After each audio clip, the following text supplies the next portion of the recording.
শুভেচ্ছা সবাইকে। শুরু করছি বাংলাদেশ টেলিভিশনের অর্থ শিল্প বাণিজ্য বিষয়ক সাপ্তাহিক আয়োজন এই সপ্তাহের অর্থনীতি। আর পুরো অনুষ্ঠান জুড়ে আপনাদের সাথে আছি আমি ফারজানা ইয়াসমিন নিসা।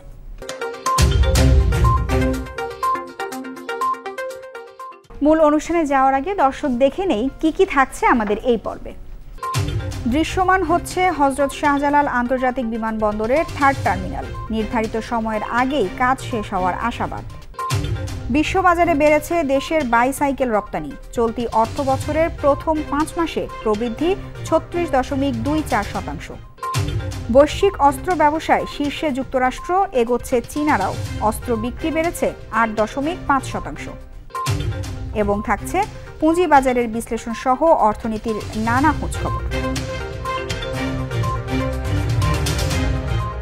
বিশ্বের অত্যাধুনিক ও দৃষ্টিনন্দন বিমানবন্দরগুলোর সকল সুযোগ সুবিধা নিয়ে হযরত শাহজালাল আন্তর্জাতিক বিমানবন্দরের নির্মাণ হতে চলছে 3rd টার্মিনাল।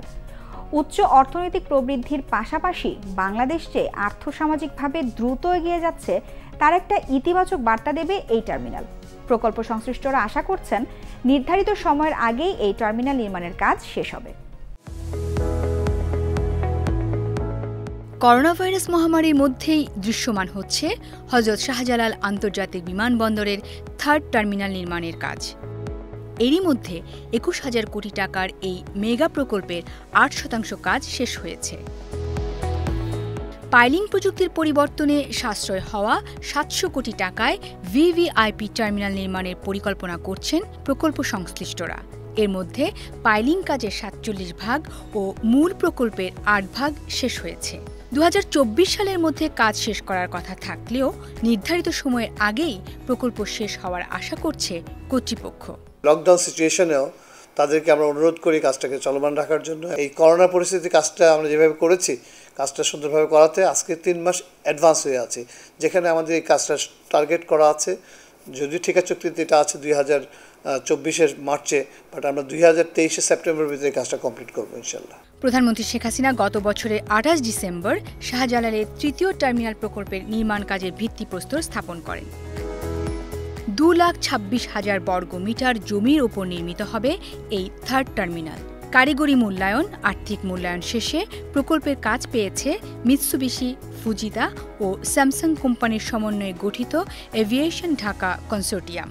আধুনিক যন্ত্রপাতি সমৃদ্ধ এবং সুবিধাদি সমৃদ্ধ হবে এবং পুরোটাই অটোমেটেড থাকবে। এখানে যে ইমিগ্রেশন সিস্টেম, তারপরে কার্গো হ্যান্ডলিং সিস্টেম, এগুলো সবই হবে অত্যাধুনিক। মাল্টিমডাল হাব যেটা হচ্ছে এটার সাথে আমাদের রেলওয়ে স্টেশন থেকে এমআরটি, তারপর রোড কানেক্টিভিটি পুরোটাকে ইন্টিগ্রেট করা হচ্ছে, যাতে একজন যাত্রী হাইওয়ে থেকে সরাসরি আসতে পারে, রেলওয়ে স্টেশন থেকে আসতে পারবে। তো সব কিছু এটাকে ইন্টিগ্রেট করেই আমরা পরিকল্পনা করছি।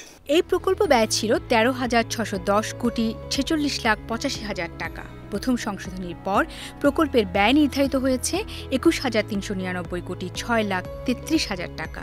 মোট খরচের মধ্যে সরকার দেবে 5,258 কোটি 3,88,000 এবং ঋণ হিসেবে জাপানের সংস্থা জাইকা দেবে 16,141 কোটি 2,45,000 টাকা। 3rd টার্মিনাল হলে আমাদের সমস্ত অটোমেশন পদ্ধতিতে হবে। 3rd টার্মিনাল কমপ্লিট হওয়ার পরে যাত্রী সেবার মান আন্তর্জাতিক পর্যায়ে উন্নীত হবে এবং আমার বিশ্বাস সেই কোনো ধরনের কমপ্লেন থাকার কোনো সুযোগ থাকবে না। 24টা বোর্ডিং ব্রিজ থাকবে এটাতে এবং ইনিশিয়ালি আমাদের 12টা বেল্ট, লাগেজ বেল্ট কাজ করবে। পরবর্তীকালে আবার 6টা এক্সপ্যান্ড করা হবে এবং লাস্টলি 24টাই লাগেজ বেল্ট একসঙ্গে কাজ করবে। 3rd টার্মিনালের রানওয়ে হিসেবে ব্যবহার করা হবে মূল টার্মিনালের বর্তমান রানওয়ে, যা পরে সম্প্রসারণ করার প্রস্তাব রয়েছে। 3rd টার্মিনালের নকশায় রাখা হয়েছে 24টি বোর্ডিং ব্রিজ। এর মধ্যে 12টি প্রথম ধাপে নির্মাণ সম্পন্ন করা হবে, বাকিগুলো পরে প্রয়োজন অনুযায়ী নির্মাণ করা হবে। বোর্ডিং ব্রিজের সঙ্গে থাকবে 13টি চেক ইন বেল্ট।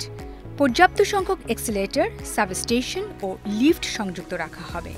থাকবে রাডার, কন্ট্রোল টাওয়ার, অপারেশন ভবন, বহুতল কার পার্ক।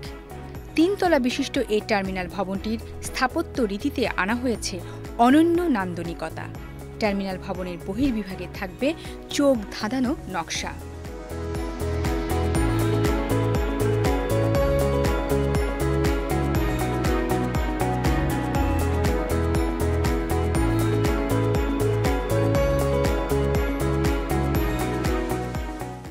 কোভিড কোভিড-19 পরবর্তী বিশ্ববাজারে বেড়েছে দেশের বাইসাইকেল রপ্তানি। চলতি 2020-2021 অর্থ বছরের প্রথম 5 মাসে পরিবেশ বান্ধব এই বাহন থেকে রপ্তানি আয় হয়েছে $5 কোটি, যা গত বছরের এই সময়ের তুলনায় 36.24% বেশি। কোভিড-19 পরবর্তী বিশ্ববাজারে বেড়েছে দেশের বাইসাইকেল রপ্তানি। চলতি 2020-2021 অর্থ বছরের প্রথম 5 মাসে পরিবেশ বান্ধব এই বাহন থেকে রপ্তানি আয় হয়েছে $5 কোটি। রপ্তানি উন্নয়ন ব্যুরো ইপিবির জুলাই থেকে নভেম্বর মাসের পরিসংখ্যানে দেখা যায়, বিশ্ববাজারে বাংলাদেশের বাইসাইকেলের রপ্তানি আগের বছরের এই সময়ের তুলনায় বেড়েছে 36.24%। এ সময়ে রপ্তানি আয় হয়েছে $5 কোটি, যা লক্ষ্যমাত্রার চেয়ে $1,06,10,000 বেশি।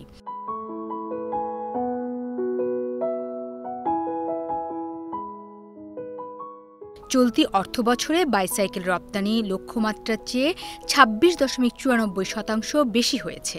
2019-20 অর্থ বছরে বাইসাইকেল রপ্তানি থেকে বাংলাদেশের আয় হয়েছে $8,28,40,000, আর চলতি অর্থ বছরে বাইসাইকেল রপ্তানির লক্ষ্যমাত্রা ধরা হয়েছে $10 কোটি।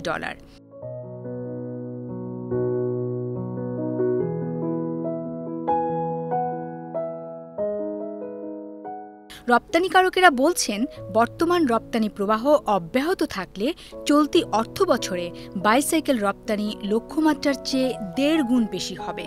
বাইসাইকেল রপ্তানিকারকরা জানান, করোনা পরবর্তী বাইসাইকেলের ক্রয়াদেশ বেড়েছে 50% বেশি। যদিও কাঁচামাল আমদানির ধীরগতির কারণে যথাসময়ে পণ্য রপ্তানিতে হিমশিম খাচ্ছেন তারা। করোনার পরে আমি বলবো যে বাংলাদেশের ক্ষেত্রে অ্যাটলিস্ট আমাদের ক্ষেত্রে মিনিমাম 50% ডিমান্ড বেড়েছে, ক্রয়াদেশ বেড়েছে। মোস্ট ইম্পর্টেন্ট হচ্ছে প্রোডাক্টটি একটি লেবার ইন্টেন্সিভ প্রোডাক্ট, প্রচুর শ্রমিক লাগে এখানে এবং প্রচুর ভ্যালু অ্যাড করার সুযোগ আছে। আমরা বেসিক র মেটেরিয়াল স্টিলটা শুধুমাত্র ইম্পোর্ট করি, অ্যান্ড মোস্ট অফ দ্য ক্ষেত্রে ধরেন আমাদের ভ্যালুয়েশন হাই। শ্রমিকের প্রাপ্যতা ভালো হওয়ার ফলে এবং কস্টটা কম হওয়ার ফলে এখন পর্যন্ত আমাদের বাইসাইকেলের ডিমান্ড সারা পৃথিবীতে রয়েছে। দেশের বাইসাইকেলের কদর বিশ্ব বাজারে বাড়ছে, পাশাপাশি স্থানীয় বাজারে বিপুল চাহিদা আছে। বাইসাইকেল উৎপাদকেরা জানান, স্থানীয় বাজারের 70% আমদানি নির্ভর। অথচ আমদানি নিরুৎসাহিত করা গেলে পুরো চাহিদাই স্থানীয় উদ্যোক্তারা পূরণ করতে পারেন। যে র মেটেরিয়ালগুলি আমরা আমদানি করি এর উপর আমাদের কোনো শুল্ক দিতে হয় না, এটা একটা সুবিধা। কিন্তু শুল্ক দিয়ে যে র মেটেরিয়ালগুলি আমরা আমদানি করি তার চেয়ে বেশি হচ্ছে আমাদের ভ্যালু এডিশন অংশ। আমরা প্রচুর মূল্য সংযোজন করি, কিন্তু এই মূল্য সংযোজন যেটুকু আমরা লেবার উপর করি এর উপরে কিন্তু কোনো ডিউটি নাই এবং এর থেকে কোনো অ্যাডভান্টেজও পাই না। যার ফলে সরকারের কাছে আমরা আবেদন করেছি যে বন্ডের ফ্যাসিলিটির পাশাপাশি এই সেক্টরে কোনো ক্যাশ প্রণোদনা দেওয়া যায় কি না। আপনারা জানেন যে গার্মেন্টস আমরা ভালো করেছি, বিকজ এখানে অনেক ধরনের প্রণোদনা আছে, বন্ডের পাশাপাশি বিভিন্ন রকমের ক্যাশ ইনসেন্টিভ আছে। আমরা সরকারকে আপ্রাণ রিকোয়েস্ট করেছি যে আমাদের এই সেক্টরে কিছু ক্যাশ প্রণোদনা দিলে আমরা হয়তো আরও বেশি কম্পিটিটিভ হতে পারতাম গ্লোবালি। আমরা যদি নিজেরা দেশের মাটিতে দেশের মানুষকে কাজে লাগিয়ে যদি প্রোডাক্ট উৎপাদন করে আমরা যদি এখানে কোনো ট্যাক্স হলিডে অথবা অন্য কোনো অ্যাডভান্টেজ নিয়ে আমরা যদি আরও মানুষের কর্মসংস্থান করতে পারতাম এই বাইসাইকেল ক্ষেত্রে, তাহলে কিন্তু দেশের অর্থনীতিতে আমরা আরও বেশি অবদান রাখতে পারতাম।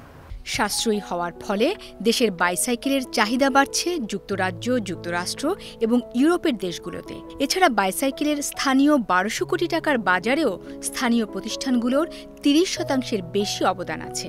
সরকার নীতি সহায়তার মাধ্যমে সাইকেল আমদানি নিরুৎসাহিত করলে স্থানীয় বাজারেও দেশি পণ্যের চাহিদা দ্বিগুণ করা সম্ভব। এর ফলে একদিকে যেমন বৈদেশিক মুদ্রার সাশ্রয় হবে, একই সঙ্গে নতুন নতুন কর্মসংস্থানও হবে।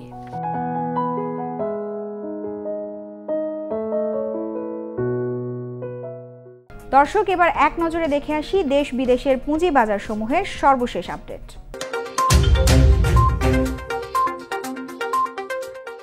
শুরুতেই ঢাকা স্টক এক্সচেঞ্জের দিকে তাকালে দেখা যায়, গত সপ্তাহে সূচকটি ঊর্ধ্বমুখী প্রবণতায় থাকলেও সপ্তাহ শেষ করেছে নিম্নমুখী প্রবণতা দিয়ে। এই সপ্তাহে সূচকটি সর্বোচ্চ 5182 পয়েন্টে স্পর্শ করে এবং সর্বনিম্ন 5042 পয়েন্টে স্পর্শ করে। দর্শক, এই পর্যায়ে দেখে নেওয়া যাক চট্টগ্রাম স্টক এক্সচেঞ্জের এই সপ্তাহের অবস্থা। অনেকটা একই দৃশ্য দেখা যাচ্ছে সিএসই সূচকটিরও। ঊর্ধ্বমুখী প্রবণতায় থাকলেও সপ্তাহ শেষ করেছে নিম্নমুখী প্রবণতায়। গত সপ্তাহে সূচকটি সর্বোচ্চ স্পর্শ করে 14,865 এবং সর্বনিম্ন 14,446 পয়েন্ট। এবারে নজর দেওয়া যাক দেশের বাইরে গুরুত্বপূর্ণ কয়েকটি পুঁজিবাজারের দিকে। প্রথমেই দেখে নিচ্ছি new York stock exchange composite index. সূচকটি রিটেস্ট করে করে তার ঊর্ধ্বমুখী প্রবণতা বজায় রেখেছে। গত সপ্তাহে সর্বোচ্চ স্পর্শ করে 14,563 পয়েন্ট এবং সর্বনিম্ন 14,206 পয়েন্ট। এবারে দেখে নেওয়া যাক চীনের প্রধান পুঁজিবাজার সাংহাই কম্পোজিট ইন্ডেক্স। সূচকটি এ সপ্তাহেও সাইডওয়েজে চলছে। গত সপ্তাহে সর্বোচ্চ 14,563 পয়েন্ট এবং সর্বনিম্ন 14,206 পয়েন্ট স্পর্শ করে। সবশেষে দেখে নেওয়া যাক ভারতের প্রধান পুঁজিবাজার বোম্বে সেন্সেক্স 30 ইন্ডেক্সটি। সূচকটি এখনও ঊর্ধ্বমুখী প্রবণতায় আছে। গত সপ্তাহে 46,896 পয়েন্ট সর্বোচ্চ এবং সর্বনিম্ন 45,699 পয়েন্ট স্পর্শ করে। দর্শক, এবার দেখে আসি এ সপ্তাহের বৈদেশিক মুদ্রার বিনিময় হার ও স্বর্ণবাজার।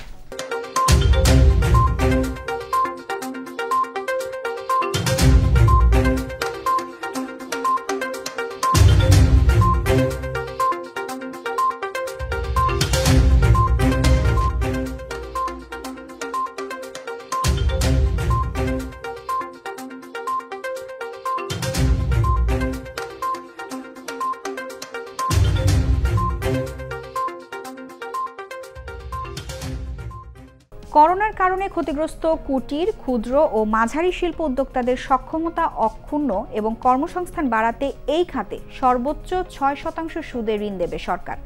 সংশ্লিষ্টরা বলছেন, সুদের হার পুনর্নির্ধারণ হওয়ায় ক্ষুদ্র ও মাঝারি শিল্প উদ্যোক্তাগণ করোনার ক্ষতি পুষিয়ে ঘুরে দাঁড়াতে সক্ষম হবে। ক্ষুদ্র ও মাঝারি শিল্প উদ্যোক্তা, বিশেষ করে নারী উদ্যোক্তাদের ঋণ সুবিধা দেওয়ার জন্য 2017 সালে বাংলাদেশ ব্যাংক ও এডিবির যৌথ উদ্যোগে 2000 কোটি টাকার তহবিল গঠন করে সরকার। এই তহবিলে প্রায় 1000 কোটি টাকা ক্ষুদ্র ও মাঝারি উদ্যোক্তাদের মাঝে বিতরণ করা হয়েছে। কিন্তু করোনার কারণে ক্ষতিগ্রস্ত হওয়ায় এসব ক্ষুদ্র ও মাঝারি উদ্যোক্তারা ক্ষতি পুষিয়ে নিতে ঋণের সুদ 9% থেকে নামিয়ে 6% হারে নির্ধারণ করে সার্কুলার জারি করেছে বাংলাদেশ ব্যাংক। করোনা ভাইরাস এই সময়কালে জনগণকে চাকরি প্রদান করতে হবে, যাতে তাদের এমপ্লয়মেন্ট জেনারেট হয়, তাদের আর্থিক যাতে সাশ্রয় ঘটে এবং আর্থিকভাবে তারা যাতে উন্নতি লাভ করে। ঢাকা এবং চিটাগাং মেট্রো পর্যটন শহরের বাইরে যে সমস্ত জায়গাগুলো আছে, উপশহরগুলো আছে, সেখানে ক্ষুদ্র ক্ষুদ্র মাঝারি এবং মিডিয়াম সাইজের যে সমস্ত গ্রাহক আছে তারা এই সুবিধাটা পাবে। সরকারের এই 6% হারে ঋণ প্রদান কার্যক্রমে কাজ করছে 21টি ব্যাংক ও 12টি আর্থিক প্রতিষ্ঠান। বাংলাদেশ ব্যাংক খুব সুন্দরভাবে মনিটরিং করছেন, যার ফলে আমরা এগিয়ে যাচ্ছি এবং এখন প্রচুর ডিসবার্সমেন্ট হচ্ছে। আশা করি এর মাধ্যমে বাংলাদেশকে আমরা অর্থনৈতিক দিক থেকে অচল অবস্থা ছিল, এটা কাটিয়ে উঠে রীতিমতো দ্রুত চাকা ঘোরা শুরু হয়ে গেছে এবং অর্থনৈতিক কর্মকাণ্ড খুব সুন্দরভাবেই চলছে। ঋণের সুদ কমানোর সরকারের এই সিদ্ধান্তের ফলে ঘুরে দাঁড়াতে শুরু করেছে ক্ষুদ্র ও মাঝারি উদ্যোক্তাগণ। করোনাকালীন সময়ে আমরা যে ব্যবসায়ীদের যে ক্ষয়ক্ষতি হয়েছে, যে সরকার ক্ষুদ্র ঋণ আমাদের 9% থেকে 6% করাতে আমরা এই সুবিধাভোগী হয়ে আমরা আবার নতুন করে ঘুরে দাঁড়ানো সম্ভব হচ্ছে। যদি ব্যাংকগুলো আমাদেরকে সাহায্য করে, এডিশনাল কোনো চার্জ যদি এর সঙ্গে ইনক্লুড না করে, বেসরকারি ব্যাংক বিশেষ করে, এই বেনিফিটটা সরাসরি ভোক্তা পাবে। ঋণ খেলাপি এখন হয়তো বা আগের মতো আর হবে না, যেহেতু 6% রেট অফ ইন্টারেস্ট। আর্থিক প্রণোদনা, উদ্যোক্তাদের সহায়তায় ঋণের সুদ কমানো সহ সরকারের সময়োপযোগী নানামুখী সিদ্ধান্তের ফলে ক্ষুদ্র ও মাঝারি শিল্পের উদ্যোক্তাগণ অর্থনৈতিক মন্দা কাটিয়ে যেমন ঘুরে দাঁড়াতে সক্ষম হচ্ছে, তেমনি সচল রয়েছে দেশের অর্থনীতির চাকা। এবারে বিশ্ব অর্থনীতি প্রসঙ্গ। বিশ্বের শীর্ষ 25টি কোম্পানি এক বছরে 36,100 কোটি মার্কিন ডলারের অস্ত্র ও সামরিক সেবা বিক্রি করেছে, যা বাংলাদেশের 30,68,500 কোটি টাকার সমান। আর এই শীর্ষ কোম্পানিগুলোর 19টিরই বিক্রি বেড়েছে। 2018 সালের তুলনায় 2019 সালে অস্ত্র বিক্রি বেড়েছে 8.5% বেশি। বর্তমান বিশ্বে যৌক্তিক ও অযৌক্তিক দুভাবেই অস্ত্র সামরিক সরঞ্জামের কেনাবেচা দিন দিন বাড়ছে। 2019 সালের বিশ্বের বৃহত্তম 25টি কোম্পানি 36,100 কোটি মার্কিন ডলারের অস্ত্র ও সামরিক সেবা বিক্রি করেছে, যা বাংলাদেশের 30,68,500 কোটি টাকার সমান।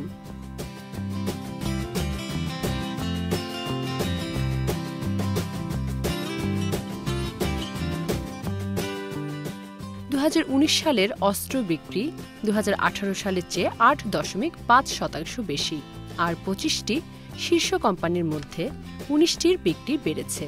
সম্প্রতি সুইডেনের Stockholm International Peace Research Institute SIPRI এ তথ্য প্রকাশ করেছে।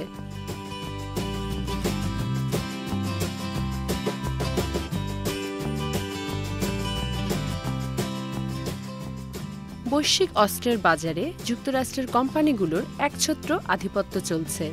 2019 সালে শীর্ষ 5 অস্ত্র কোম্পানি ছিল মার্কিন যুক্তরাষ্ট্রের।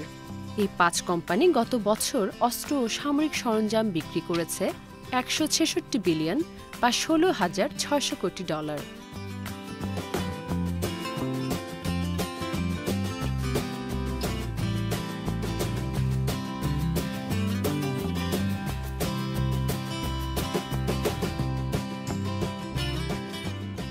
এই অর্থ শীর্ষ 25 কোম্পানির মোট অস্ত্র বিক্রির প্রায় 46%। শীর্ষ 25 কোম্পানির মধ্যে 12টি যুক্তরাষ্ট্রের।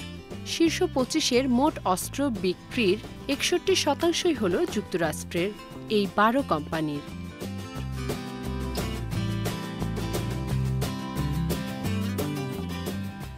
এই প্রথম মধ্যপ্রাচ্যের একটি কোম্পানি শীর্ষ 25-এ ঢুকেছে, সেটি হল সংযুক্ত আরব আমিরাতের এজ। এটি আছে 22তম স্থানে।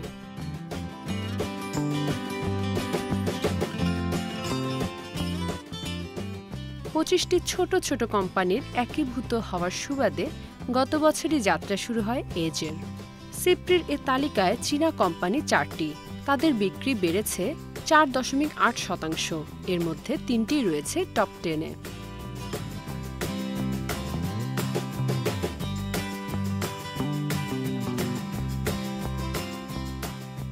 চীন পিপলস লিবারেশন আর্মির জন্য সামরিক আধুনিকায়ন কর্মসূচি হাতে নেয়ার ফলে সেই দেশের অস্ত্র কোম্পানিগুলো লাভবান হচ্ছে। প্রথম 25-এ বিশ্বের অন্যতম সামরিক শক্তি রাশিয়ার কোম্পানি মাত্র 2টি। 2018 সালের তুলনায় 2019 সালে কোম্পানি দুটির বিক্রি কমেছে $63.40 কোটি।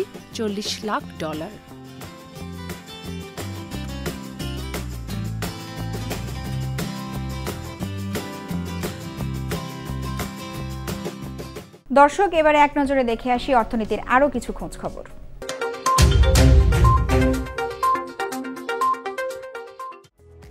বৈশ্বিক মানব উন্নয়ন সূচকে আগের বছরের চেয়ে 2 ধাপ এগিয়েছে বাংলাদেশ।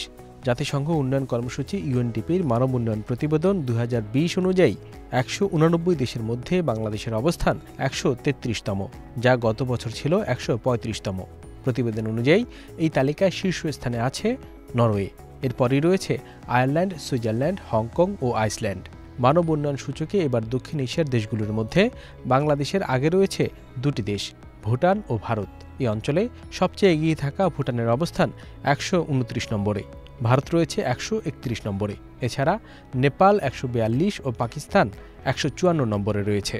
প্রতিটি দেশের স্বাস্থ্য, শিক্ষা, আয় ও সম্পদের উৎস, বৈষম্য, লিঙ্গ সমতা, দারিদ্র্য, কর্মসংস্থান, নিরাপত্তা, বাণিজ্য ও আর্থিক প্রবাহ, যোগাযোগ, পরিবেশের ভারসাম্য ও জনমিতির তথ্য বিশ্লেষণ করে এই সূচক তৈরি করে ইউএনডিপি।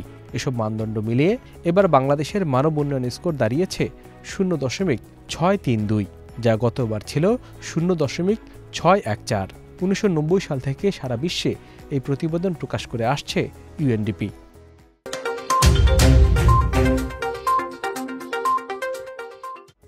স্বাভাবিক সময়ের চেয়ে বেশি প্রবাসী আয় ও আমদানি কমে যাওয়ায় বৈদেশিক মুদ্রার মজুদ নতুন নতুন উচ্চতা ছুঁয়ে যাচ্ছে।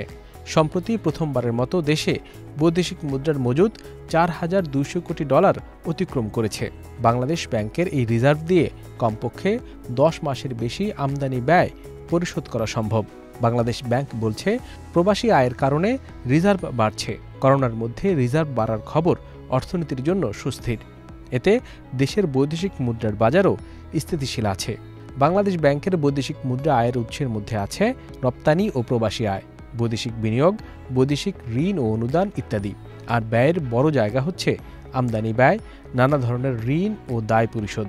এর বাইরে বিভিন্ন আন্তর্জাতিক সংস্থাকে চাঁদা দেয় বাংলাদেশ। করোনার মধ্যে রিজার্ভ $3,400 কোটি থেকে $4,200 কোটি পৌঁছালো। অর্থনীতিবিদরা বলছেন, আমদানি দায় মেটানোর চাপ এলে এই রিজার্ভ নিয়ে স্বস্তিতে থাকবে বাংলাদেশ।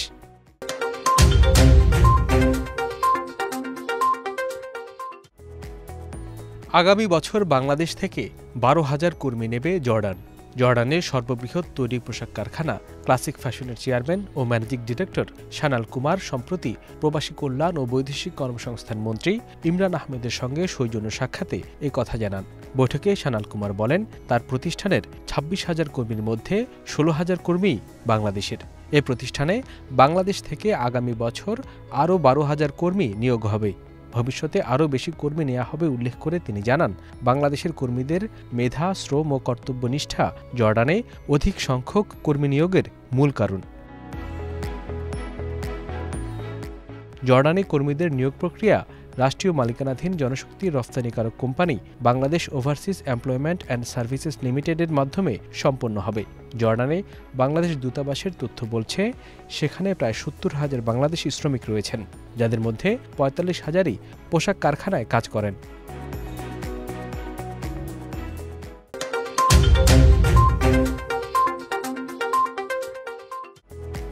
কোভিড-19-এর কারণে বিশ্বের বিভিন্ন দেশ থেকে কয়েক লাখ কর্মী দেশে ফিরে এসেছে। এসব কর্মীর মধ্যে যারা সৌদি আরব এবং সংযুক্ত আরব আমিরাত থেকে ফিরেছিলেন, তাদের 70 থেকে 80% কর্মস্থলে ফিরে গেছেন।